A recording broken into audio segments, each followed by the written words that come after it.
Bonjour à tous et bienvenue pour cette nouvelle vidéo. Il est déjà temps de faire mon book haul du mois d'octobre 2016. Alors je trouve que ça passe vraiment trop vite, j'ai l'impression d'avoir fait mon dernier book haul il n'y a pas si longtemps que ça. Après en même temps en octobre j'ai publié que 3 vidéos étant donné que voilà il y avait le samedi 22 c'était mon anniversaire. Donc clairement j'ai pas eu le temps avant ou après d'en faire une. Donc c'est pas grave, j'en aurai peut-être une en plus en novembre, peut-être pas.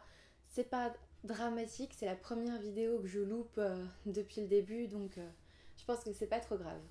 Alors pour ce book haul du mois d'octobre, je vais essayer de faire assez concis parce que j'ai pas moins de 29 livres à vous présenter dont 13 ou 14 livres achetés je crois. Bah oui, c'était mon anniversaire, j'en ai profité un petit peu donc on va commencer sans plus tarder histoire que ça dure pas 3 plombes quoi. Au début du mois d'octobre, j'ai acheté Movers, le tome 1, Les Passeurs d'ombre de Megan McIsaac aux éditions Ozu dans la collection Virage. Alors ce qui m'a d'abord attiré dans ce livre c'est sa couverture. Je la trouve super jolie, enfin très futuriste. Ensuite le résumé m'a franchement intriguée. Et enfin ce qui m'a achevé de 1 c'est qui coûtait je crois 12 € ou quelque chose comme ça ou 11 €. C'est pas le plus cher, je suis habituée aux livres à 15-18 € donc voilà. Et surtout la maison d'édition Ozu. Je sais pas si vous connaissez, moi en tout cas je connaissais pas. C'est surtout une maison d'édition qui fait des livres jeunesse. Et du coup, j'avais envie de découvrir cette maison d'édition. Au final, j'ai découvert que c'était leur premier livre Young Adult. J'en parle dans mon update lecture que je vais vous poster la semaine prochaine. Je pense que ça sera plus dans celui-là que vous allez en entendre parler. En tout cas, on suit Pat et Maggie qui sont frères et sœurs qui sont en cavale. Ce sont 2 passeurs. En gros, si vous voulez, ce sont des gens qui sont rattachés à des autres humains dans le futur qu'on appelle des ombres, ces autres humains. Et du coup, ils ont le pouvoir de communiquer avec eux selon leur degré ou de même les faire passer, ce qui est strictement illégal, vers le présent. Et ils sont dans une folle aventure. Je vous laisse découvrir mon avis dans mon update lecture la semaine prochaine. En tout cas, je vous le conseille chaudement. C'est un premier livre Young Adult pour la maison d'édition Ozu et franchement, il vaut le détour. J'ai hâte d'avoir le tome 2. Ensuite, je n'ai vraiment pas pu passer à côté. Le mois d'octobre 2016 a été le mois tant attendu pour une très grande sortie. Je suis certaine déjà que vous savez de quoi je parle. Il s'agit bien sûr de la version francophone de Harry Potter and the Cursed Child, donc la pièce de théâtre, que j'ai achetée en VF. Moi j'avais participé à une soirée événement spécialement faite pour le lancement du livre. Alors je suis pas restée jusqu'à minuit parce que clairement je l'ai déjà lu en anglais, je sais déjà de quoi ça parle. D'ailleurs vous pouvez très bien aller voir ma vidéo sur Harry Potter and the Cursed Child, c'est mon avis. Je voulais le relire en français. Donc voilà, d'ailleurs il y a le concours des 300 abonnés qui permet de gagner un exemplaire de Harry Potter et l'enfant maudit donc en VF. Il se termine lundi, n'hésitez pas à participer si jamais vous ne l'avez pas encore fait et bonne chance à tous. En tout cas pour tous les amoureux d'Harry Potter, je pense qu'il faut quand même le lire, même si vous avez peur d'être déçus, même si parfois vous avez envie de vous arrêter sur cette saga par le 7e tome. Je pense que c'est un petit ajout à lire, même s'il y a des incohérences, même s'il n'est pas parfait. Je pense que quand même, personnellement, j'aurais pas pu ne pas le lire, surtout. Ensuite, j'ai acheté Au pays de l'ailleurs de Tahereh Mafi aux éditions Michel Lafon. On suit Alice qui est totalement incolore dans un monde où les couleurs sont éclatantes. Elle vit donc à part, elle est comme pestiférée, on va dire. Elle part à la recherche de son père avec un de ses meilleurs ennemis, on va dire, Oliver, qui était un ennemi de classe à la base. Moi, ce qui m'a vraiment attirée dans ce livre, de 1, c'est la couverture. Regardez-moi ça, comme c'est beau. Mais aussi, surtout, le fait que ça soit de Tahereh Mafi. J'avais beaucoup aimé la saga Insaisissable il y a quelques années, et du coup, j'ai hâte de me plonger dans son dernier roman. Juste avant mon anniversaire, je dois avouer que j'ai eu un gros craquage. Je me suis acheté 4 livres en même temps, enfin d'un seul coup, en une même journée, dans la même librairie. Le premier livre que j'ai acheté lors de cette journée spéciale, c'est The Ones de Daniel Swerenbecker aux éditions Hugo Roman New Way. Alors c'est simple, en gros il y a 1% de la population qui a été modifiée génétiquement. En gros ils sont totalement parfaits, voilà. Et il y a un mouvement qui lutte pour l'égalité et qui va en gros les rendre parias, interdits, voilà, qui va rendre leur existence très compliquée du coup. Et on va suivre, il me semble, 2 personnages appartenant à cette élite, on va dire. J'ai vraiment hâte de le découvrir, je trouve que les couleurs font très Halloween, orange et noir comme ça sort pile au beau moment. J'ai vraiment envie de le lire là, dans cette période de l'année, rien que pour les couleurs de la couverture. Il n'y a aucun rapport avec Halloween à côté, je pense, mais Rien que pour la couverture, j'ai envie de le lire bientôt. Ensuite, lors de cette même journée, j'ai acheté Outliers, le tome 1 Les anomalies de Kimberly McCraig, aux éditions Robert Laffont dans la collection R. Alors là, c'est assez simple, je me suis arrêtée sur le fait que, en gros, Cassie avait disparu et qu'elle avait envoyé un SMS assez mystérieux à son amie qui va tout faire pour la retrouver. J'ai pas envie d'en savoir plus, j'ai envie de me plonger directement dedans. En général, les romans de la collection R me déçoivent rarement, donc je pense que je vais aimer, j'ai en tout cas hâte de me plonger dedans. Le troisième livre que j'ai acheté lors de cette même journée, c'est Le syndrome du papillon de Maxime Fermine aux éditions Michel Laffont. Nous suivons Hugo qui a 17 ans, qui est atteint d'une étrange maladie. Il s'agit du syndrome du papillon, comme l'indique le titre. Ce livre m'a d'abord attirée parce que le héros est hospitalisé en hôpital psychiatrique. Alors je suis interne en psychiatrie, donc évidemment ça me parle totalement, enfin, c'est obligatoire. À chaque fois qu'il y a quelque chose de psychiatrique dans un livre, il faut que je l'aie, il faut que je le lise. Souvent c'est pas abordé de façon ultra correcte, c'est plein de préjugés, donc je redoute un petit peu mes lectures qui sont sur le thème de la psychiatrie, mais pour le coup je vais me lancer dedans, il est tout petit, donc très bientôt. Le truc c'est que le syndrome du papillon, apparemment c'est qu'il est impossible pour Hugo de faire des choix.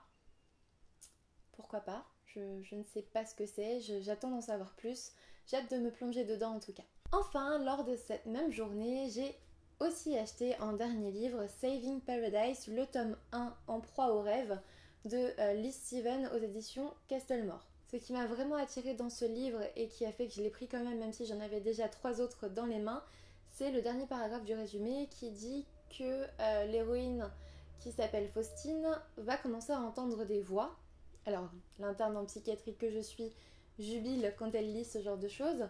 Donc elle commence à entendre des voix, elle commence à voir ses rêves en gros la hanter. Je sais pas trop ce qu'ils veulent dire par là, mais on verra. Et son garde du corps doute de sa santé mentale. Je pense qu'il y a pas grand chose de psychiatrique là-dedans, mais n'empêche que ça m'a attirée, j'avais envie. En plus, la couverture est franchement jolie. En gros, Faustine est recherchée, on va dire, elle est menacée de mort, elle est protégée, donc elle a un garde du corps et à mon avis elle va développer, donc elle va apparemment entendre des voix, elle va avoir ses rêves qui la hantent et son garde du corps va douter de sa santé mentale. Moi je veux pas en savoir plus, je veux le lire tout simplement et j'ai hâte de me plonger dedans. Ensuite, le mois d'octobre a été pour moi l'occasion de découvrir une nouvelle saga. Je me suis acheté les 2 premiers tomes de Gardien des cités perdues, donc le tome 1 que vous voyez un petit peu ici, et le tome 2, L'exil, de Shannon Messenger, tous les deux aux éditions Lumen. Alors le premier tome, je l'ai adoré, je vous laisse évidemment la chronique en barre d'infos comme tous ceux que j'ai déjà chroniqués. Le deuxième tome, j'ai pas pu me retenir de l'acheter maintenant parce que j'ai vraiment envie de savoir la suite. On suit Sophie qui a 12 ans, qui est excellente en beaucoup de choses, qui depuis ses 5 ans entend les pensées des gens qui sont autour d'elle, ce qui lui crée de grosses migraines, ce qui est franchement compliqué à gérer parce que quand à mon avis vous êtes dans une foule et que vous entendez les pensées de tout le monde sans avoir de filtre, ça doit être horrible. Et en fait, lors d'une excursion scolaire au musée d'histoire naturelle, Sophie rencontre Fitz. Fitz lui déclare qu'elle ne fait pas partie du monde des humains, qu'en fait elle est une elfe et donc elle va aller dans une école, développer ses pouvoirs, etc.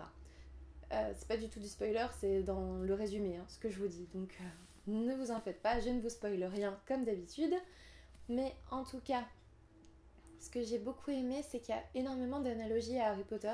Je trouvais que c'était un petit peu le même schéma qu'à l'école des sorciers. Elle découvre qu'elle est d'un autre monde, elle va dans une école pour développer ses pouvoirs, il y a des bonbons un peu chelous.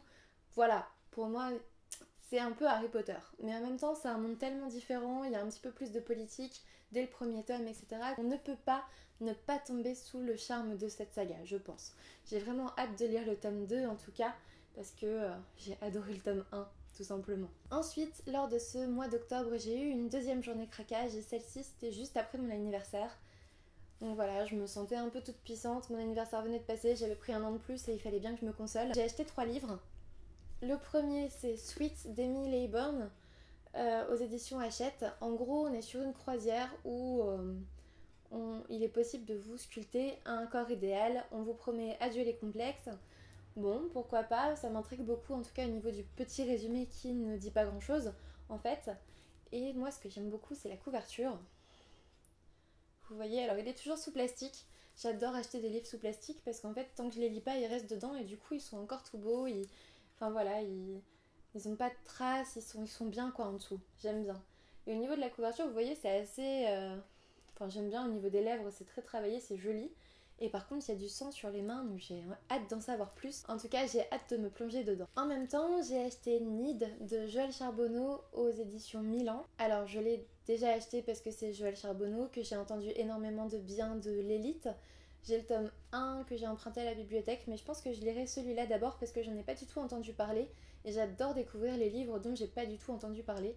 Donc je pense que je lirai Nid d'abord. Alors Nid, c'est un réseau social où vont maintenant tous les adolescents du livre et il promet en gros d'assouvir tous vos besoins. Mais clairement, on annonce dès le résumé qu'il y a les premiers morts dus à ce réseau social. Du coup, j'ai hâte d'en savoir plus. Je me demande un petit peu ce que ça va donner. En tout cas, ici, si vous voulez, la couverture est assez travaillée parce que je sais pas si vous voyez, mais il y a des toutes petites phrases écrites, écrites sur la couverture et en gros c'est j'ai besoin d'un appareil photo, j'ai besoin d'un billet pour le concert, etc. C'est beaucoup de besoins et je me demande ce que ça fait ce réseau social quand on demande et qu'on obtient tout ce dont on a besoin en fait.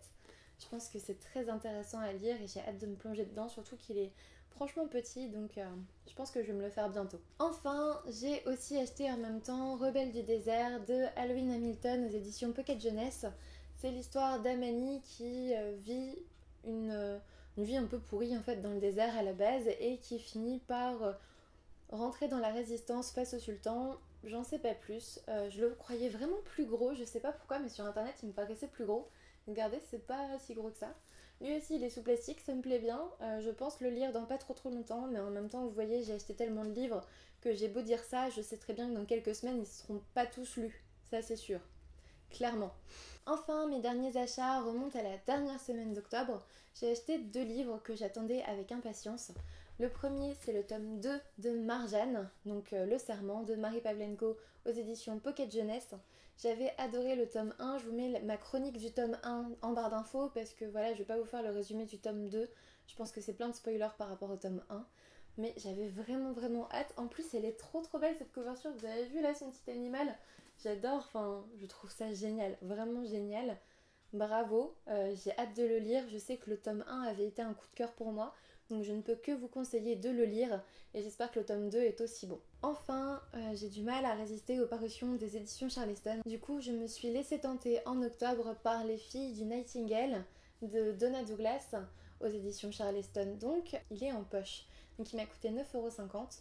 Par rapport au grand Charleston qui me coûte une vingtaine d'euros, je pouvais clairement pas passer à côté.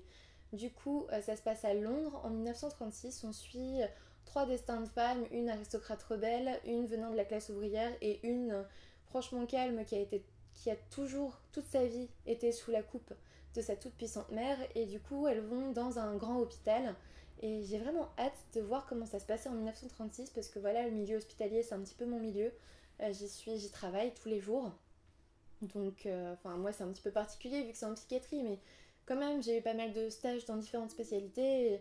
Je connais le milieu hospitalier de 2016, 2015, 2013, mais pas celui de 1936, donc j'ai hâte de voir comment ça se passait à ce moment-là. J'ai hâte de voir ces destins de femmes, encore une fois. Vraiment, j'ai vraiment hâte de me plonger dans ce livre. Maintenant, je vais vous présenter les 2 trocs que j'ai reçus ce mois-ci. Alors, je suis sur différents sites de troc.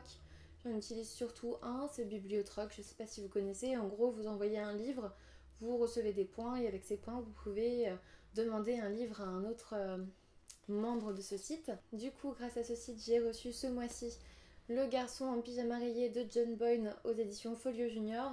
Dès la première phrase, ils disent qu'en gros, vous n'aurez pas de résumé, donc je n'en veux pas. Il est très petit, donc je pense que je vais le lire très rapidement.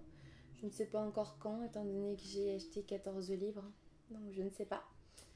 Mais en tout cas, j'ai hâte de découvrir ce livre, ça fait des années que j'en entends parler, donc je pense que c'était l'occasion. Et enfin, au niveau des trocs, j'ai reçu Harlequin, c'est le tome 15 d'Anita Blake, de Laurel K. Hamilton dans les éditions Milady. J'en suis au tome 12, je crois.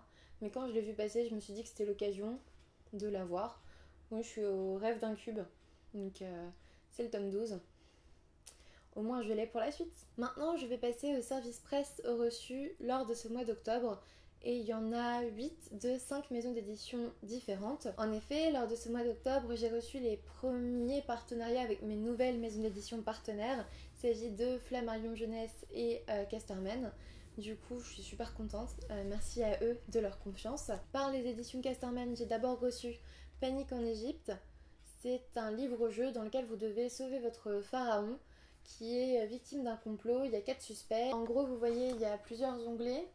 Donc vous devez visiter plusieurs lieux différents. Vous avez 4 suspects et en gros, il faut découvrir lequel complote contre votre pharaon. Alors je l'ai fait très sérieusement. J'avais vraiment peur de me planter alors que bah voilà, c'est un livre-jeu jeunesse. Donc ça aurait été un petit peu la honte quand même de me planter de suspect. Au final, l'honneur est sauf, j'ai découvert le coupable. J'étais plutôt fière de moi. Je le conseille vraiment, il est vraiment sympa comme livre-jeu, j'ai passé un bon moment, je le conseille. Dans la même semaine, j'ai reçu mon premier partenariat avec les éditions Flammarion Jeunesse. Il s'agit de Chaque soir à 11h de Malika Ferjouk. Alors je vais vous en parler très peu parce qu'il sera dans mon prochain update lecture, je vais en parler dedans. En gros, on suit Willa qui a absolument tout pour être bien. Elle a un petit ami populaire, elle a une meilleure amie très populaire elle aussi. Elle va faire la connaissance d'Edern qui est assez ténébreux, qui est plein de secrets et en gros elle va essayer de découvrir tous ces mystères. Alors à un moment je me suis demandé si c'était pas un petit peu fantastique, mais en fait non, et j'ai vraiment bien aimé. C'était un petit coup de cœur parce que voilà, c'est un livre assez jeunesse, mais je m'attendais à plus jeunesse que ça. Du coup ça a été vraiment un petit coup de cœur quoi, il était vraiment sympathique et je vous laisse découvrir mon avis complet dans l'update lecture de la semaine prochaine. Ensuite, grâce à la masse critique de Babelio, j'ai reçu La Belle Italienne de Lucinda Riley aux éditions Charleston. Donc je les remercie vraiment pour leur confiance. C'est ma lecture en cours. Je pense que je vais la finir dès que j'aurai terminé de filmer cette vidéo tellement j'ai envie de me plonger dans ce livre. Nous suivons donc Rosanna qui n'a que 11 ans au départ, qui devient une grande chanteuse, qui à ses 11 ans s'est promis qu'elle allait épouser le grand chanteur Roberto Rossini, si mes souvenirs sont bons.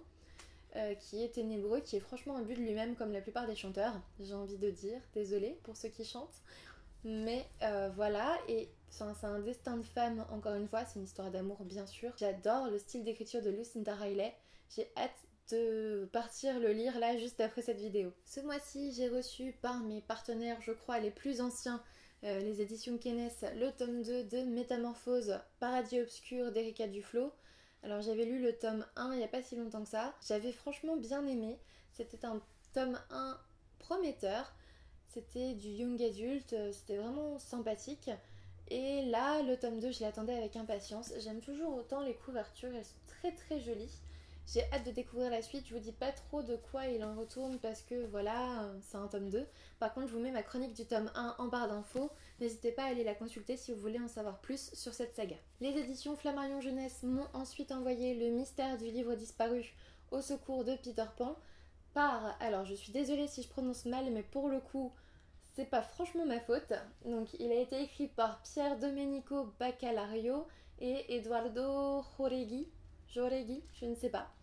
En gros, Anna et Gabriel sont bouleversés. L'histoire dont ils attendaient avec impatience la sortie en librairie a disparu. Ils vont se retrouver au pays imaginaire, au secours de Peter Pan. Bref, ça promet d'être léger, d'être sympa. J'ai vraiment hâte de me plonger dans ce livre jeunesse. Je pense, voilà, il est vraiment tout petit, je pense que je vais le lire très rapidement en tout cas. Ensuite, j'ai reçu un service presse un peu particulier parce que voilà, c'est un magazine. C'est le magazine Topo qui relate l'actualité pour les moins de 20 ans. Alors ce qui est génial dans ce magazine et si j'ai accepté ce service presse, c'est tout simplement parce que voilà, ce ne sont pas des articles comme ceux auxquels on est habitué dans les magazines. En fait, ce sont des bandes dessinées.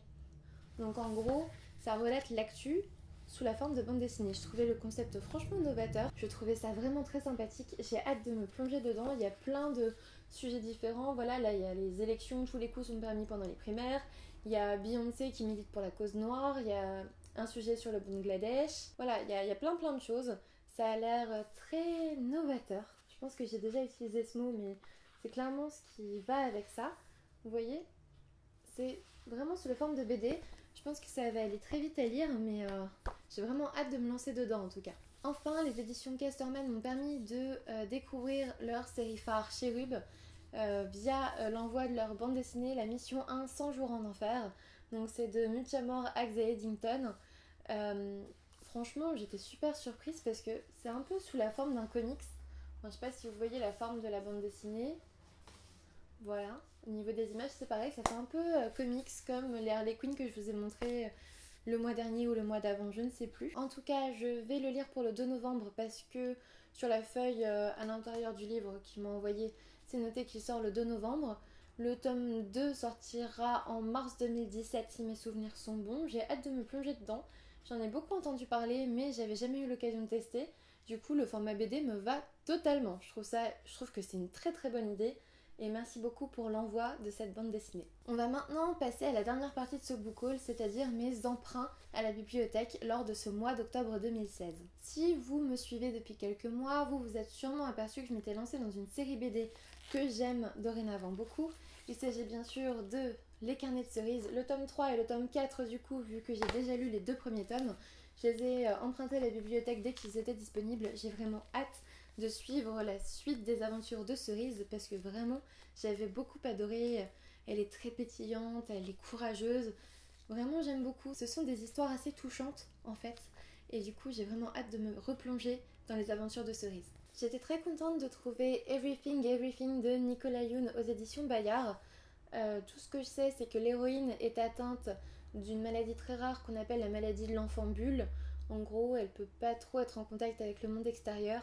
Et du coup j'ai hâte de voir comment elle va traiter cette maladie dans ce livre pour adolescents. Je pense que ça va être assez émouvant, mais je suis prête, j'ai hâte de me plonger dedans en tout cas. Ensuite je suis tombée sur une dystopie qui a maintenant quelques années mais que j'avais pas encore lue. Il s'agit d'Enclave d'Anne Aguirre aux éditions Hachette dans la collection Black Moon. Alors en général je suis pas déçue par les Black Moon, du coup j'ai hâte de voir ce que ça donne. En gros la population doit vivre dans des cités souterraines. J'ai hâte d'en savoir plus, j'ai hâte de me plonger dedans. Enfin, le dernier livre de ce book haul est un tome 2 que j'ai emprunté à la bibliothèque. J'avais lu le tome 1 il y a quelques années. Il s'agit du tome 2 de la saga Les étranges sœurs Wilcox de Fabrice Collin. Donc là, c'est L'ombre de Dracula. C'est sorti aux éditions Gallimard Jeunesse. Je sais que j'avais bien aimé, mais ça fait très longtemps que j'ai lu le tome 1. Ça doit faire minimum 5 ans, franchement. Donc je me souviens plus trop. J'espère que j'arriverai à me plonger dans le tome 2 sans grande difficulté. Au pire, je perds pas grand chose, c'est un livre emprunté à la bibliothèque, donc si j'arrive pas, tant pis, je l'abandonnerai et puis c'est tout. Et voilà, nous avons enfin terminé ce book haul qui compte pas moins de 29 livres. C'est un petit record, je crois. Je suis pas sûre d'avoir fait un book haul aussi long depuis le tout début de cette chaîne. Là, je sais que le mois dernier j'étais très fière de moi parce que j'en avais un tout petit avec genre 6 livres achetés et là je suis à 14 livres achetés, donc voilà, on va rien dire, hein, on va rester silencieux. En tout cas, j'espère que vous aurez aimé cette vidéo. N'hésitez pas à me dire en commentaire si vous avez aimé certains livres, si vous les avez lus, si vous souhaitez les acheter. Si vous ne les avez pas aimés, peut-être. J'attends vraiment de vous que vous m'en disiez un petit peu plus en commentaire. Et il est maintenant temps pour moi de vous dire à bientôt pour une nouvelle vidéo.